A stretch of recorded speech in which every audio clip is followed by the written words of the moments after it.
बहुत सुंदर उपदेश दिया। भगवान आगे चले। आगे एक बहुत श्रेष्ठ संत का आश्रम है जिनका नाम सरभंग है। सरभंग मुनि का आश्रम है। उन्होंने अपनी तपस्या के बल पर बहुत से लोगों को जीता है, बहुत से लोगों को अपनी तपस्या से जीता है। आज उनको सशरीर स्वर्ग में ले जाने के लिए इंद्र स्वयं आया हुआ है, अपना रथ लेकर चलने के लिए तैयार है। लेकिन जैसे ही सरभंग जी को पता लगा मेरे ठाकुर, मेरे राम मेरे आश्रम की तरफ आ रहे हैं, जिसके लिए सब कुछ किए सारे पुण्य, वो स्वयं ही मेरे कुटी में चलकर आ रहा है। अब मुझे किसी और लोग की कोई आवश्यकता नहीं है। मैं ठाकुर के चरणों में अपने सारे पुण्य अर्पित कर दूंगा।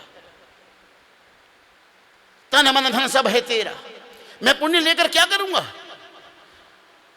जिसके चरणों में सब कुछ मुझे निछावर करना है, वो स्वयं मेरे आश्रम में आ रहे हैं। उन्होंने इंद्र को लौटा दिया, मुझे नहीं जाना कहीं, इन चरणों को छोड़कर मैं कहीं नहीं जाऊंगा। भगवान आए। बहुत सुंदर स्तुति सरभंग जी ने की। चितवत पंथ रहे हूँ दिन राती, चितवत पंथ रहे हूँ दिन राती, अब प्रभु देखी जुड़ानी छाती, अब प्रभु देख जुड़ानी छाती। नाथ सकल साधन में ही ना, नाथ सकल साधन में ही ना, कीनी कृपा जानी जन दीना, कीनी कृपा जानी जन दीना।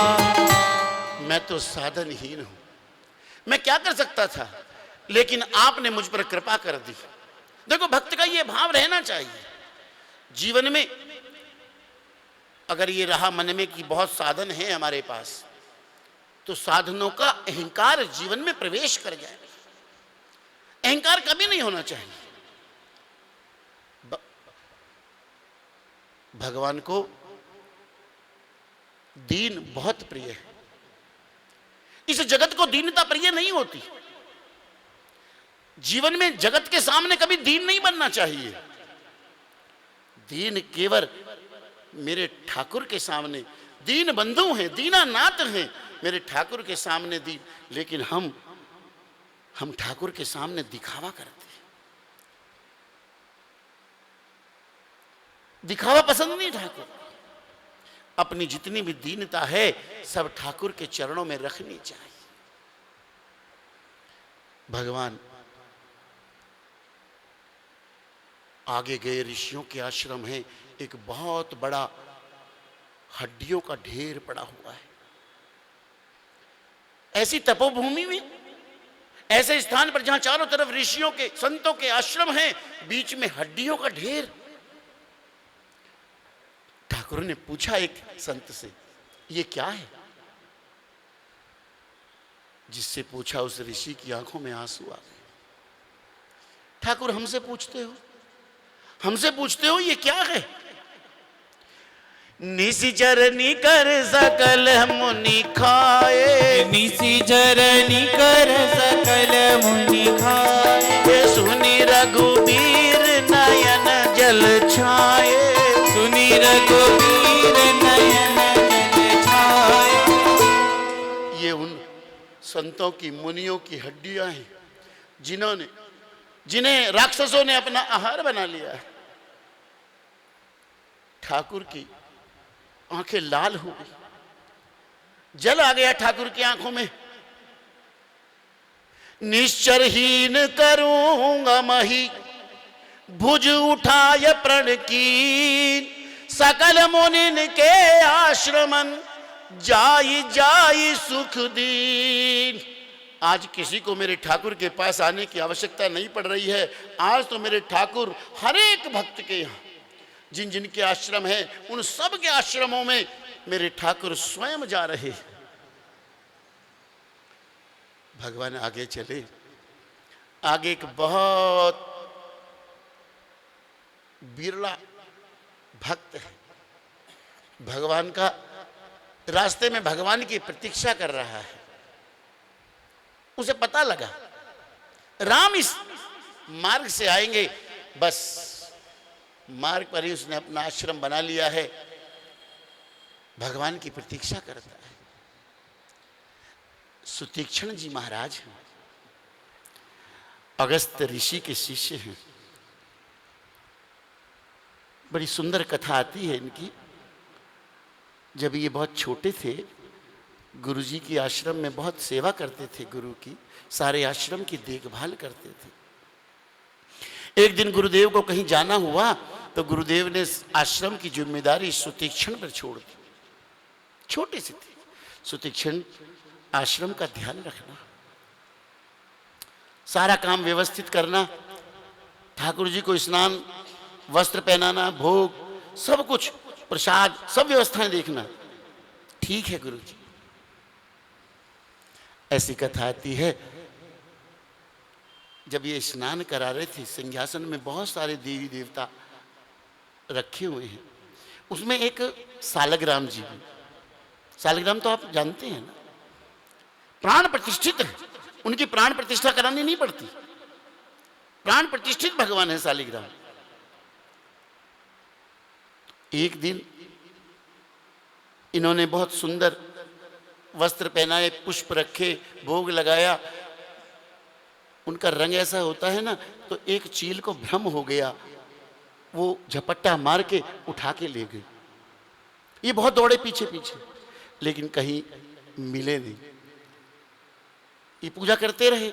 जब गुरुजी के आने का समय हुआ, इन्हें पता लगा गुरुजी आएंगे, तो ये डर गए, बाल स्वभाव डर गए। इन्होंने क्या किया, सालिग्राम जी की जगह एक बहुत बढ़िया पकी हुई जामन रख दी, ताकि गुरुजी को पता ना लगे। सालिग्राम जैसी लगती जामन रख दी इन्होंने। गुरुजी आए, गुरुजी ने जैसे ही सुबह स्नान कराना शुरू किया, सालिग्राम जी को उठाया, जैसे ही निला के जरा रगड़ा, गुठली हाथ में आ गई। इन्होंने बुलाया सुतीक्षण, क्या हुआ? चरण पकड़ लिए, रोने लगे। एक चील लेके चली गई, मैंने बहुत ढूंढे सालिग्राम जी, मुझे मिले नहीं। चल कोई बात नहीं, गुरु की बड़ी कृपा है। लेकिन जब ये आश्रम से जाने लगे, इन्होंने कहा गुरुजी मैं गुरु दक्षिणा देना चाहता हूं, बताइए मैं गुरु दक्षिणा में क्या दूं? गुरुजी ने कहा नहीं कोई बात नहीं, तू जा, गुरुदक्षिणा नहीं चाहिए तुझसे भी। बोले नहीं नहीं, मुझे गुरुदक्षिणा देनी है, आप मुझे बताओ मैं क्या दूं? हंसकर अगस्त जी ने कहा गुरुदक्षिणा देनी है ना, तो तेरी वजह से मेरे ठाकुर जी चले गए मेरे आश्रम से, जा मेरे ठाकुर को लेके आ। कहां मिलेंगे ठाकुर जी? गुरुदेव ने कहा देख, एक दिन ठाकुर जी इस मार्ग से आएंगे, इसे पता है इस मार्ग से एक दिन ठाकुर आएंगे, नहीं पता कब आएंगे, लेकिन बस इतना भरोसा है गुरुवाणी पर कि एक दिन ठाकुर इस मार्ग से आएंगे। बस ये मार्ग में बैठे रहते हैं, भगवान का भजन करते रहते हैं और भगवान को पुकारो, भगवान पुकार सुन के जरूर आता है। देर है, अंधेर नहीं है, जरूर आता है भगवान। ये पुकारते हैं, हम भी पुकारें तो भगवान निश्चित रूप से हमारी संभाल करेंगे। मेरे जर्जर हैं पाँव, मेरे जर्जर हैं पाँव, संभालो हरि। मेरे जर्जर हैं पाँव, संभालो हरि। मेरे जर्जर हैं पाँव, संभालो हरि। अपने चरणों की छाँव में बिठा लो हरि।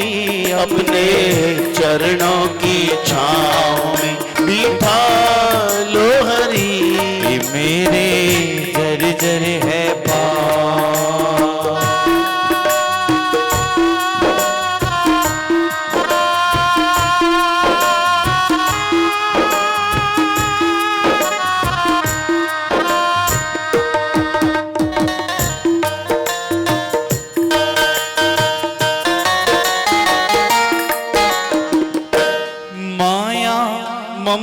की गलियों में भटका हुआ माया, ममता की गलियों में भटका हुआ माया ममता की गलियों में भटका हुआ, माया ममता की गलियों में भटका हुआ।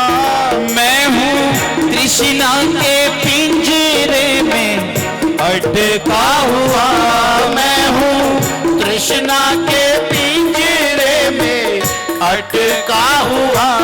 डाला विषयों ने घाव, डाला विषयों ने घाव, संभालो हरि डाला विषयों ने घाव, संभालो हरि मेरे जर्जर है पाँव।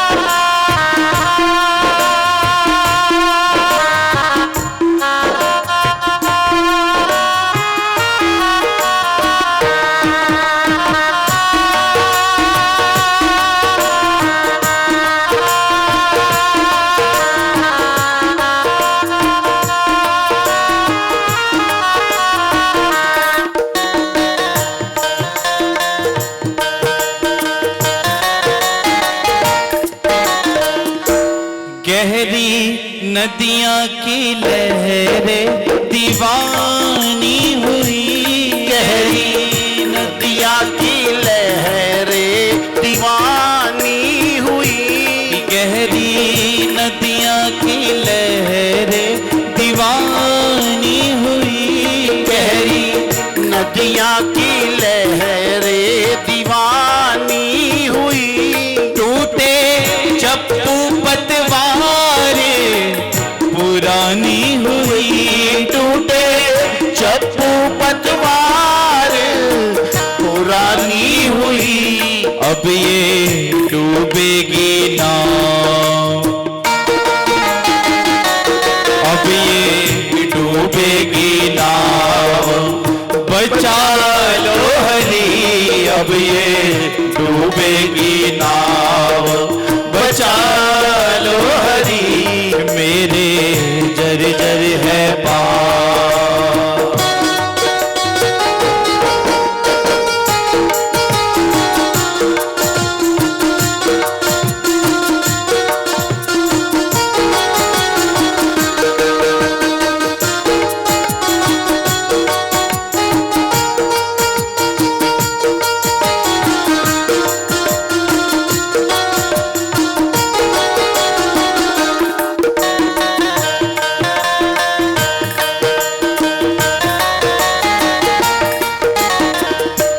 कोई पथ ना किसी ने सुझाया मुझे, कोई पथ ना किसी ने सुझाया मुझे, कोई पथ ना किसी ने सुझाया मुझे, कोई पथ ना किसी ने सुझाया मुझे। फिर भी देखो कहाँ खींच लाया मुझे, फिर भी देखो कहाँ की लाया मुझे तुमसे मिलने का चाव,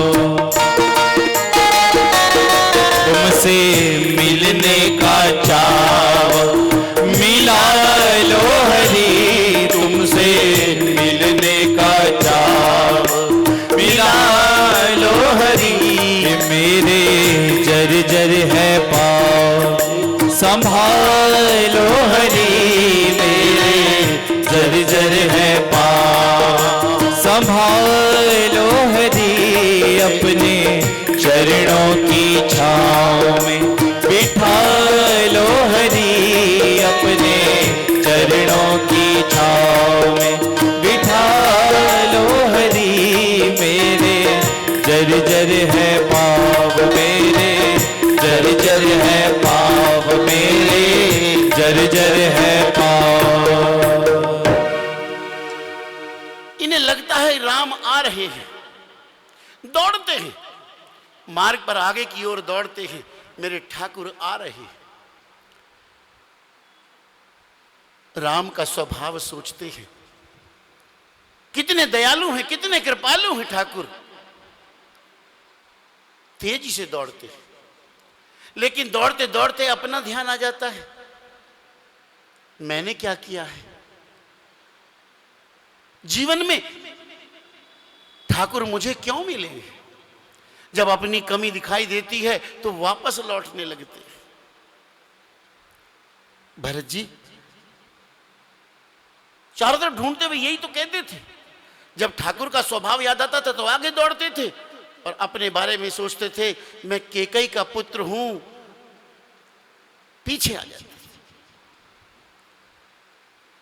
बैठ गए, इन्हें पता है आज ठाकुर आ रहे हैं, खबर आ गई है, बैठे हैं, ध्यान मग्न हो गए, भगवान का ध्यान लगा लिया, रास्ते में मग्न हो गए, बैठ गए।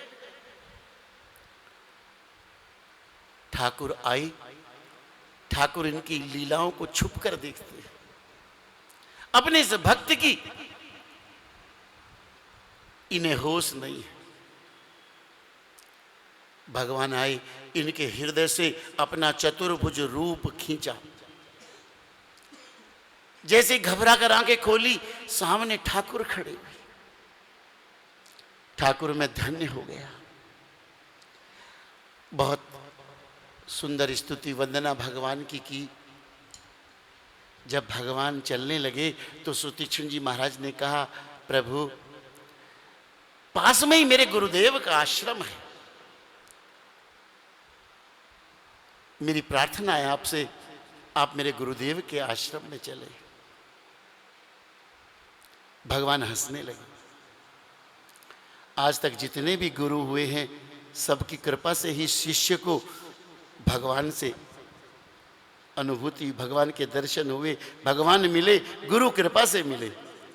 लेकिन सुतीक्षण जी महाराज पहले ऐसे शिष्य हैं जो ठाकुर को अपने गुरुदेव के पास ले जा रहे हैं। गुरुदेव ने कहा था ना, आज चलिए।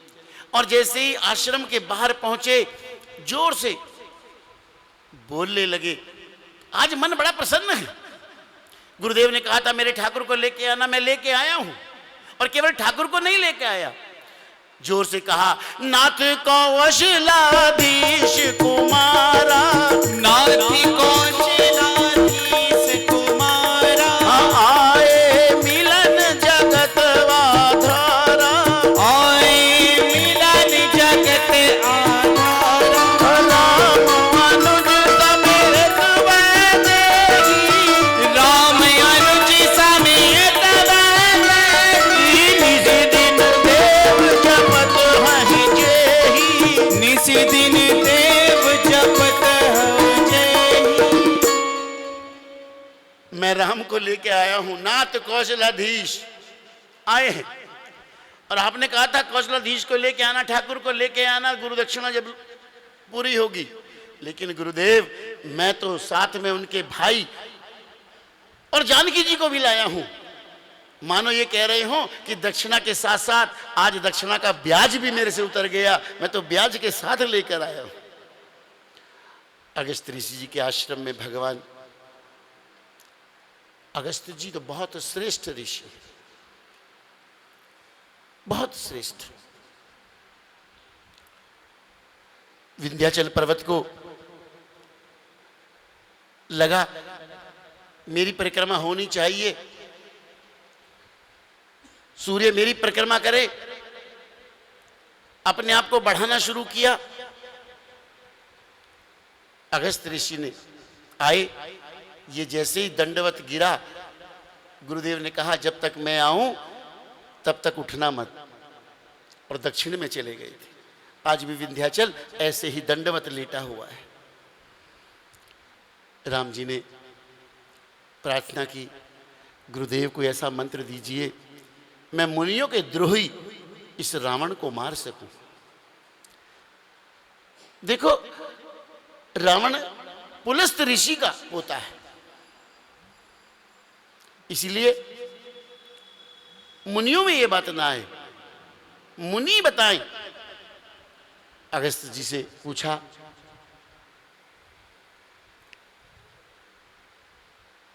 रहने का स्थान पूछा। पंचवटी में आकर भगवान ने विश्राम का निर्णय लिया। लक्ष्मण जी ने बहुत सुंदर पर्णकुटी भगवान के लिए तैयार की। मेरे ठाकुर जानकी जी के साथ, लक्ष्मण जी के साथ पंचवटी में रहने लगे। और एक दिन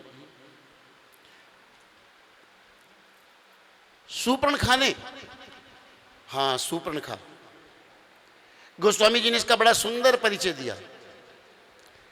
सूर्पणखा रावण की बहनी, ये नहीं कहा ऋषि विश्वशर्मा की पुत्री है, ताकि इसका स्वभाव समझ में आ जाए ये कैसी है, इसलिए इसका परिचय लिखा सूर्पणखा रावण की बहनी, ये रावण की बहन है। इससे श्रोता समझ जाते हैं ये कैसी होगी। इस क्षेत्र में घूमने आई है, इसका अधिकार है। इसने देखा बहुत सुंदर पुरुष, जैसे राम को देखा सुध बुध भूल गए। मेरे ठाकुर का तो स्वरूप ही ऐसा है, जो भी देखता है अपनी सुध बुध भूल जाता है। बस इसने निश्चय किया कैसे भी हो मैं इस राजकुमार से विवाह करूंगी, और बहुत सुंदर रूप बनाकर पंचवटी में आई,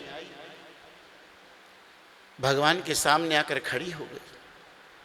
गोस्वामी जी लिखते हैं, तुम सम पुरुष नमो सम नारी, तुम सम पुरुष नमो सम नारी, तुम सम पुरुष नमो सम नारी, तुम सम पुरुष नमो सम नारी, यह संयोग विधि रचा विचारी, यह संयोग विधि रचा विचारी। देखो वैसे बिल्कुल सत्य कह रही है। तुम सम पुरुष कोई है क्या? भगवान के जैसा मर्यादा पुरुषोत्तम है, ऐसा कोई पुरुष नहीं है। और मोह सम नारी, भले ही रावण की बहना है, लेकिन देखो उत्तम कुल की है, पुलस्त की नाती। विवाह करने के लिए जो चीज चाहिए वो सब इसके पास है। रावण बड़ा वैभवशाली है, इसीलिए मैं बारात का जिक्र कर रहा था। बारात में कोई दिक्कत नहीं आने वाली, सबको पता है। रावण बहुत धन धान्य से, वैभव से परिपूर्ण है रावण। ये बहुत सुंदर है, उत्तम कुल की है, इसलिए प्रार्थना कर रही है। लेकिन राम जी ने इसकी ओर देखा नहीं। कहने लगी, मम अनुरूप पुरुष जग माही, मम अनुरूप पुरुष जग माही, देखाऊं खोज लो कहती हूँ नाही, देखहु खोज लो कहती हूँ नाही, ताते अब लगी रहे हूँ कुमारी, ताते अब लगी रहा हूँ कुमारी, मन माना कछु तुम ही निहारी, मन माना कछु तुम ही निहारी। लेकिन झूठ बोल रही है। इसका विवाह हो चुका है और इसके पति का वध भी रावण ने ही किया था। मैंने सारा जगत देखा है, लेकिन मेरे लायक कोई पुरुष दिखाई नहीं दिया। हाँ, आज तुम्हें देखा तो मेरा मन कहता है चलो ठीक है। भगवान ने देखा भी नहीं इसकी ओर, जानकी जी की ओर देख रहे हैं, और वहीं से कह दिया, मैं एक पत्नी व्रत वाला हूं और मेरी पत्नी मेरे साथ है। तुम चाहो तो लक्ष्मण जी, जैसे लक्ष्मण जी देखा, ये लक्ष्मण जी की ओर चली गई। भगवान ने शायद इसकी परीक्षा ली होगी। अगर इसका प्रेम सच्चा है तो ये वहां से हटती नहीं, लेकिन प्रेम में धोखा है इसके, इसीलिए लक्ष्मण जी के पास चली गई। लक्ष्मण जी से कहने लगी, लक्ष्मण जी ने कहा प्रभु समर्थ हैं,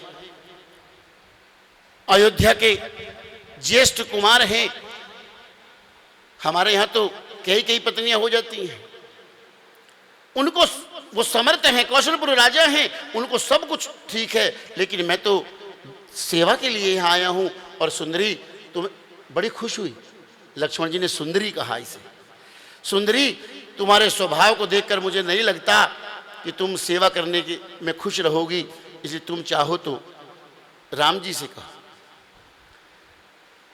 इसने सोचा जब तक जानकी बैठी है तब तक राम मुझे नहीं देखेंगे।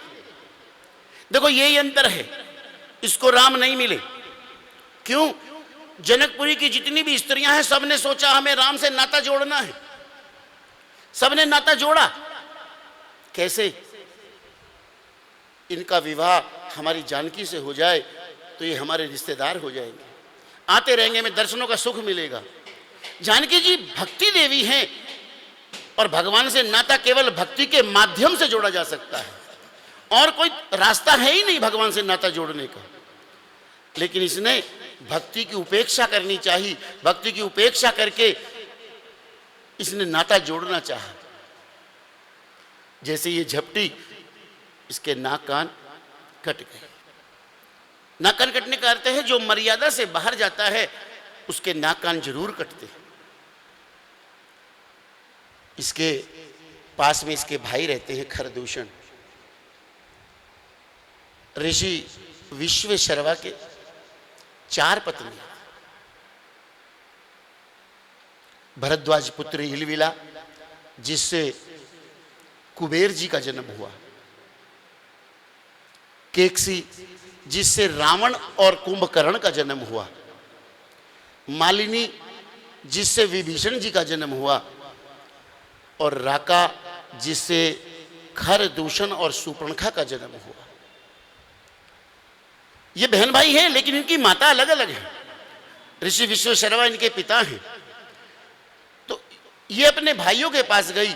खरदूषण बहुत बलशाली है,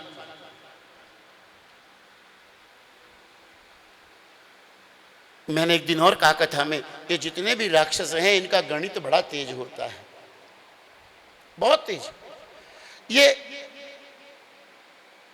तपस्या करते हैं और अमरता का वरदान चाहते हैं, क्योंकि भोग वृत्ति है, शरीर को बहुत प्रेम करते हैं, शरीर छोड़ना नहीं चाहते, इसलिए अमरता का वरदान मांगते हैं। अमर हो नहीं सकते तो फिर ये गणित लगाते हैं, ऐसे से गणित लगाते हैं, सुबह ना मरूं, शाम को ना मरूं, ऊपर ना मरूं, नीचे ना मरूं, घर में ना मरूं, बाहर ना मरूं, आदमी से ना मरूं, पशु से ना मरूं, तरह तरह के गणित लगाते हैं ताकि इनका जीवन चलता रहे। ये हम तो आत्मा को मानते हैं, ये शरीर को मानते हैं। खरदूषण ने भी ऐसे वरदान ले रखे हैं। जब अमरता का वरदान नहीं मिला तो खरदूषण ने कहा ठीक है, हम काहू के मारे ना मर, हमें कोई ना मार सके, अगर मरना होगा तो हम आपस में ही एक दूसरे को मार सकते हैं, ये वरदान दीजिए, और कोई हम किसी के मारे ना मरे। ठीक है, एवं वस्तु ऐसा ही होगा। तो ये बड़े खुश हैं, 14,000 राक्षस हैं, ये बड़े खुश हैं। खुश इसलिए हैं कि हमें तो पता है हम आपस में मर जाएंगे, इसलिए हम आपस में लड़ेंगे नहीं, किसी और से मर नहीं सकते। इसीलिए इनके पास गई, सारी शिकायत की, और जैसे इनके पास गई भगवान समझ गए अब शिकार आने शुरू हो गए, विघ्न होना शुरू हो जाएगा, सीता जी देख नहीं पाएंगी।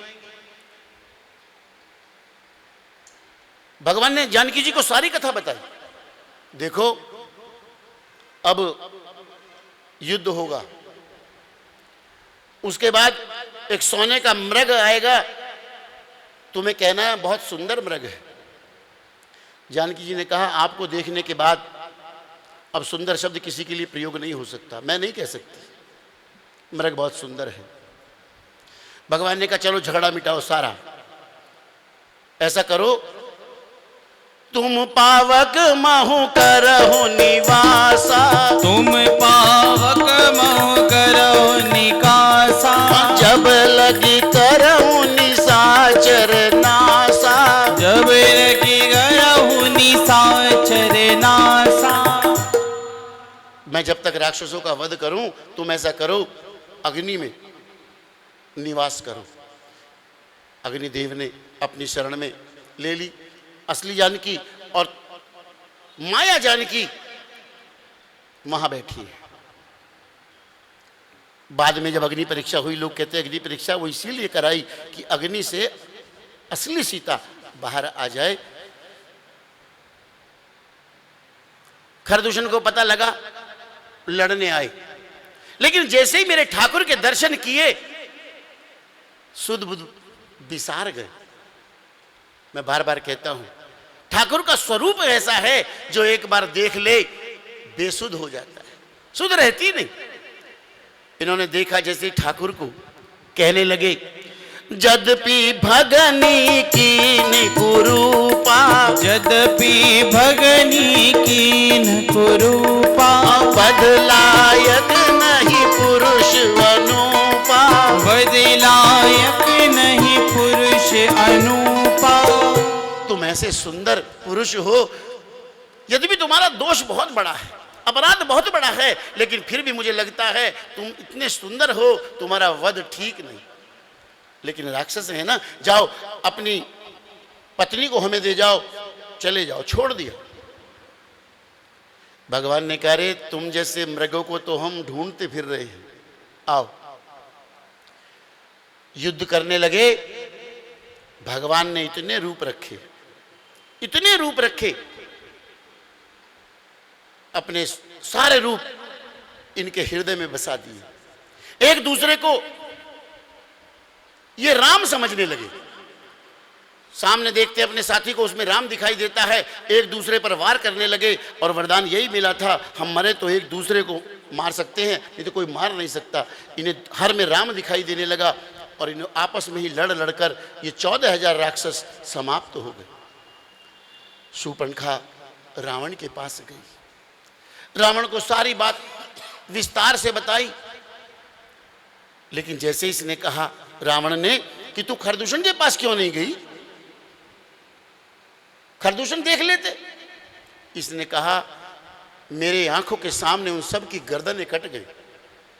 रावण चिंतित हो गया, खरदूषण मौसम बलवंता, इन्हीं को मारे बिन भगवंता, बिना भगवान के इन्हें कौन मार सकता है, ये तो मेरे समान बलशाली है। लेकिन फिर सोचने लगा बलशाली हैं मेरी तरह, भगवान मार सकता है, लेकिन ये भगवान हैं इसकी क्या गारंटी है, मैं परीक्षा करके देखूंगा, परीक्षा करके जानूंगा। भगवान को कोई जान नहीं सकता जब तक भगवान खुद न चाहे, ये जान जाए। वाल्मीकि जी ने कहा को न जाने मरम तुम्हारा, सोई जानऊ जेहि देहि जनाई। वही जान सकता है आपको जिसको आप चाहते हो ये जान जाए। और देखो दो व्यक्ति को संदेह हुआ भगवान के ऊपर, और बड़ी विचित्र बात है ये दोनों ही भोलेनाथ के बड़े नजदीकी रहे। भोलेनाथ की पत्नी सती और भोलेनाथ के शिष्य रावण, इन दोनों को संदेह हुआ। भोलेनाथ ने कितना समझाया सती जी को, कितना समझाया, सोई मम इष्ट देव रघुवीरा, ये राम है मेरे इष्ट हैं, लेकिन समझ में नहीं आई। भोलेनाथ जैसा समझाने वाला, जिसको सती जी कहती हैं शंकर जगत बंद जगदीशा, ये जगत के स्वामी हैं, फिर भी उनकी बात समझ में नहीं आई, उनकी बात मानी नहीं सती जी ने। जब तक भगवान नहीं चाहते ये जान जाए, कोई भगवान को जान नहीं सकता। ये तो भगवान की कृपा हो जाए तो ही व्यक्ति भगवान को जान सकता है। मैं इनकी परीक्षा लूंगा। मारीच को सोने का मृग बनाया, सोने का मृग। मारीच ने बहुत समझाया, लेकिन रावण के हाथ से मरना अच्छा है, प्रभु के हाथ से मेरी गति हो जाए। लेकिन आया सोने का मृग बनकर और जानकी जी कहने लगी, सुनहु देव रघुबीर कृपाला, सुनहु देव रघुबीर कृपाला, एहि मृग कर अति सुंदर छाला, एहि मृग कर अति सुंदर छाला। मृग सुंदर नहीं है, इस मृग की छाल बहुत सुंदर है। क्यों छाल की सुंदर है? अभी तो इसके अंदर रक्त है, जब इसका रक्त निकल जाएगा विरक्त हो जाएगा। रक्त निकलने का अर्थ है विरक्त, और विरक्त से सुंदर कौन हो सकता है? जब ये विरक्त हो जाएगा तो ये बहुत सुंदर हो जाएगी, छाल बन जाएगी इसकी। ये विरक्त हो जाएगा, इसकी छाल चाहिए, मानो विरक्त चाहिए, विरक्त अवस्था में चाहिए। भगवान लक्ष्मण जी को छोड़कर गए। मारीच कभी दौड़ता है, कभी मुड़ के देखता है, दर्शनों की अभिलाषा है। इसका सौभाग्य आज मेरे ठाकुर के दर्शन कर रहा है। बहुत दूर ले गया, और जब ठाकुर ने बाण मारा खींचकर, इसने मरते मरते भी कह दिया, लक्ष्मण आओ मुझे बचाओ लक्ष्मण। भगवान राम की आवाज में इसने। जानकी जी ने जैसे ही सुना भयभीत हो गई। लक्ष्मण जाओ, देखो देखो तुम्हारे भैया तुम्हें पुकार रहे हैं। लक्ष्मण जी ने कहा, मां बड़ी विचित्र बात कह रही है। इस जगत में जीव पुकारता है, भगवान सुनता है। आप कह रही हो कि भगवान पुकार रहा है, जीव तुम जाके सुनो। ये लक्षण ठीक नहीं है मां। अरे तुम जाको बहाना मत बनाओ। कुछ ऐसा भी कह दिया जो शायद कहना नहीं चाहिए था। लक्ष्मण जी ने मर्यादा रेखा खींची, मां इस मर्यादा में रहना। जब समझ में ना आ रही हो ना बीमारी, तो भाई मर्यादा खींचनी पड़ती है। ये 2 फुट की मर्यादा ऐसे नहीं बनी है, ये समझ में नहीं आ रही होगा क्या, इसीलिए सबको कहा गया मर्यादा में रहना चाहिए। इसको अब नाम दिया गया सोशल डिस्टेंस। मर्यादा में मास्क पहनकर 2 फीट 2 गज की दूरी पर अपने आप को बनाए रखो, क्योंकि पता नहीं है भी है क्या। लक्ष्मण जी की भी संदेह की स्थिति है। मां मर्यादा में रहना, मर्यादा टूटी तो ही कष्ट होगा, नहीं तो कोई कष्ट नहीं हो सकता। लक्ष्मण जी गए, पीछे रावण आया, भिक्षाम देही। जानकी जी जो मध्याह्न काल के भोजन को कुछ फल कुटिया में रखे थे, लेकिन इस मृग के झंझट में अब तक न किसी ने चखे थे। उन फलों को लाई जानकी जी और देने लगी, लो बाबा मैं भूखा हूं, भूख का भोजन का समय है, लाओ। लेकिन रावण ने जैसे ही पांव बढ़ाया तो देखा बिजली सी चमक रही है, मृत्यु सामने दिखाई दी। समझ गया, बोला मैं बंधी हुई भीख नहीं लेता, बाहर आओ। धर्म भीरुता कभी कभी मर्यादा तोड़ने के लिए विवश कर देती है। धर्म का आचरण करना चाहिए, धर्म भीरु नहीं बनना चाहिए। मर्यादा तोड़ दी, और जानकी जी जैसे ही बाहर आई, रावण ने अपने रथ पर बिठाकर, पुष्पक विमान में बिठाकर रावण ले चला। बहुत से लोग जिन्होंने रामायण का अध्ययन नहीं किया है, कथाएं ध्यान से सुनी नहीं है, बहुत से लोग कहते हैं एक रावण उठा के ले गया, जानकी जी ने कुछ किया ही नहीं, अपना बचाव भी नहीं कर सकी। जानकी जी जगदम्बा का अवतार हैं, शक्ति का अवतार है। भूल जाते हैं लोग, रावण ऐसा योद्धा था उस समय का, त्रिलोकी में कोई उसको चुनौती देने वाला नहीं था। त्रिलोकी में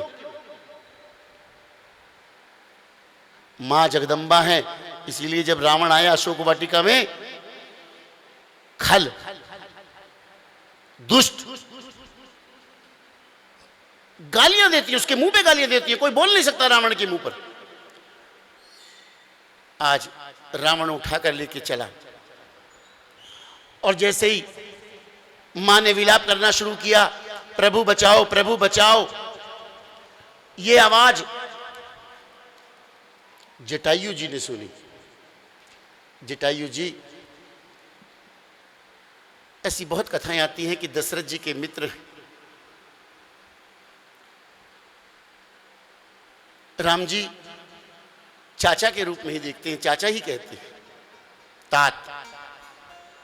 जैसे जटायु जी ने देखा, गिद्धराज सुनी आरत बानी, गिद्धराज सुन आरत बानी, रघुकुल तिलक नारी पहचानी, रघुकुल तिलक नारी पहचानी, अधम निशाचर लीने जाई, अधम निशाचर लीने जाई, जिमि मलेच्छ बस कपिला गाई, जिमि मलेच्छ बस कपिला गाई। जैसे कोई कसाई गाय को लेके जा रहा हो, खून खोल गया। अरे दुष्ट ठहर! रावण एक बार को तो डर गया।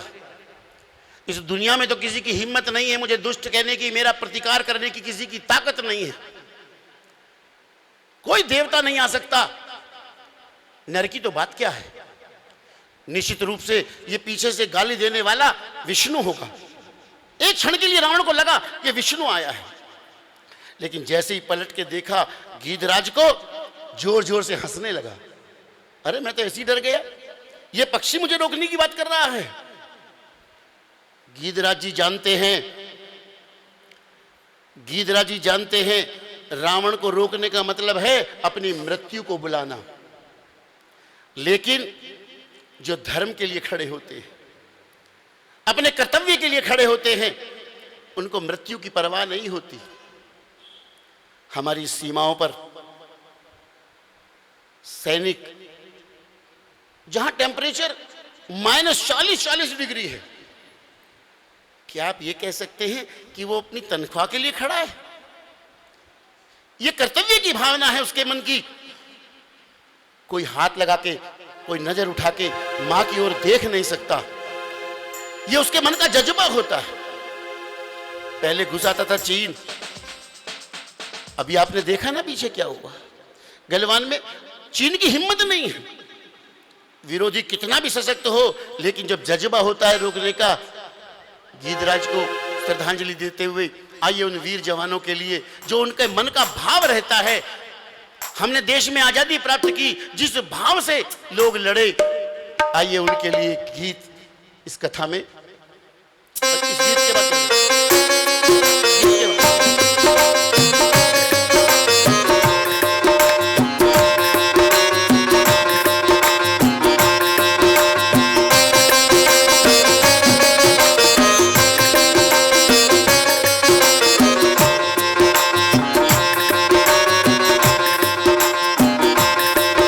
मेरा रंग दे बसंती चोला, मेरा रंग दे बसंती चोला, ओए रंग दे बसंती चोला, माई रंग दे बसंती चोला, मेरा रंग दे बसंती चोला, मेरा रंग दे बसंती चोला, रंग दे बसंती चोला, माई रंग दे बसंती चोला।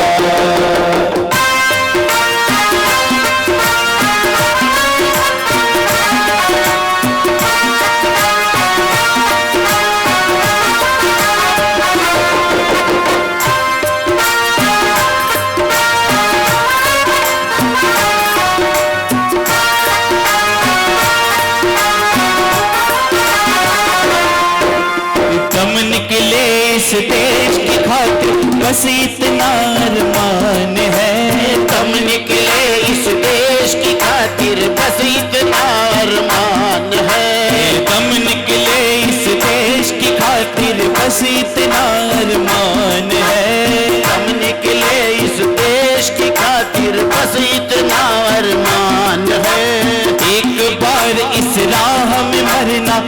जन्मों के समान है। एक बार इस राह पे मरना 100 जन्मों के समान है। देख के वीरों की कुर्बानी, देख के वीरों की कुर्बानी, अपना दिल भी बोला मेरा रंग दे बसंती चोला, मेरा रंग दे बसंती चोला, मेरा रंग दे, मेरा रंग दे बसंती चोला, रंग दे बसंती चोला, रंग दे बसंती चोला।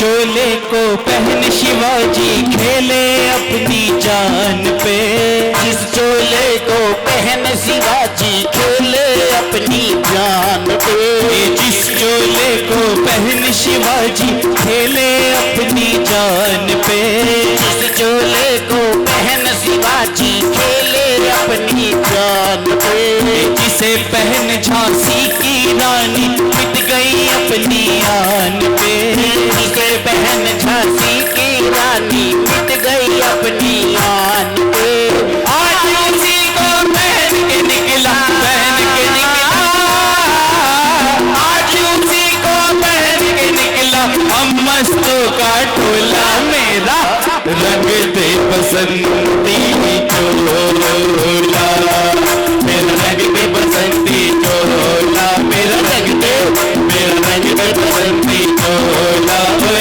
रंग दे बसंती चोला, मेरा रंग दे बसंती चोला, मेरा रंग दे, मेरा रंग दे बसंती चोला, रंग दे बसंती चोला, माए रंग दे बसंती चोला। विशिष्ट अतिथियों का सम्मान का साहब हैं, कथा में पधारे हैं।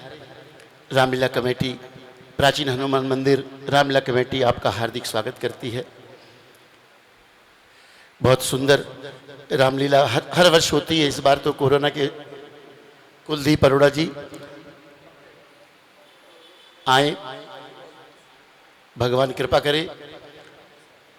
इन सब के सहयोग से हमारे रवि प्रकाश शर्मा जी बहुत सुंदर कार्यक्रम, हर वर्ष विशाल कार्यक्रम रामलीला कमेटी पूरी उनके साथ खड़ी रहती है और बहुत सुंदर कार्यक्रम हर वर्ष करते हैं। एक बार करतल ध्वनि से आप जरूर स्वागत करें। हरे राम राम राम सीता राम राम राम, हरे राम राम राम सीता राम राम राम, श्री राम राम राम सीता राम राम राम, श्री राम राम राम सीता राम राम राम। जोर से ललकारा। पता है रावण को ललकारने का सीधा सीधा अर्थ है अपनी मृत्यु को निमंत्रण देना, लेकिन यह जज्बा है, यह भाव है। प्राणों की परवाह नहीं की, ठहर। और रावण ने चंद्रहास खड्ग से धोखे से इनके पंख काट दिए। असहाय होकर धरती पर गिर पड़े, लेकिन ये पता है राम जी आएंगे, इसलिए अपने प्राणों को रोक रखा है। जब तक मैं राम को ये संदेश नहीं दे दूंगा, मैं अपने प्राण भी नहीं छोड़ूंगा। राम राम जपते हैं धरती पर पड़े हुए। उधर मेरे ठाकुर ने जब लक्ष्मण जी को देखा, समझ गए कुटिया में कोई नहीं। बहुत सुंदर वर्णन है। हे खग मृग हे मधुर कर श्रेणी, तुम देखी सीता मृग नैनी। भगवान रोते हैं। पत्तों से, लताओं से, पक्षियों से रो रो कर पूछते हैं। मर्यादा पुरुषोत्तम है। पुरुष के लिए अपनी स्त्री के प्रति कितना प्रेम होना चाहिए, अपनी पत्नी को कितना प्रेम करना चाहिए, ये बात मेरे ठाकुर के अलावा कोई ढंग से बता भी नहीं सकता। सो मन सदा रहत तो ही पाही। ठाकुर कितना प्रेम करते हैं, एक व्यक्ति को अपनी पत्नी से कितना प्रेम करना चाहिए, इसलिए मेरे ठाकुर रो रो कर सबसे पूछते हैं। ए कुटी कुटी तू ही बतला, वो इधर गई या उधर गई। हे कुटी कुटी तू ही बतला, वो इधर गई या उधर गई। बन बन में राम पूछते हैं, मेरी सिया गई तो किधर गई। वन वन में राम पूछते हैं, मेरी सिया गई तो कहाँ गई। हे पक्षी गण तुम ही बताओ, हे पक्षी गण तुम ही बताओ, मेरी सिया का पता बताओ। मेरी सिया का पता बताओ। क्या कोयल बन कर कूक रही, मेरी सिया गई तो कहाँ गई। क्या कोयल बन कर कूक रही, मेरी सिया गई तो कहाँ गई। बन बन में राम पूछते हैं, मेरी सिया गई तो कहाँ गई। वन वन में राम पूछते हैं, मेरी सिया गई तो कहाँ गई। हे साधु संतों तुम ही बताओ, साधु संतो तुम्हें बताओ, मेरी सिया का पता बताओ। मेरी सिया का पता बताओ। क्या जोगन बन कर निकल गई, मेरी सिया गई तो कहाँ गई। क्या जोगन बन कर निकल गई, मेरी सिया गई तो कहाँ गई। हे धरती माता तुम ही बताओ, धरती माता तुम ही बताओ, मेरी सिया का पता बताओ। मेरी सिया का पता बताओ। क्या तेरे अंदर समा गई, मेरी सिया गई तो कहाँ गई। क्या तेरे अंदर समा गई, मेरी सिया गई तो कहाँ गई। ठाकुर ढूंढते ढूंढते चले जा रहे हैं। आज एक आवाज निरंतर उनके पग को अपनी ओर खींच रही है।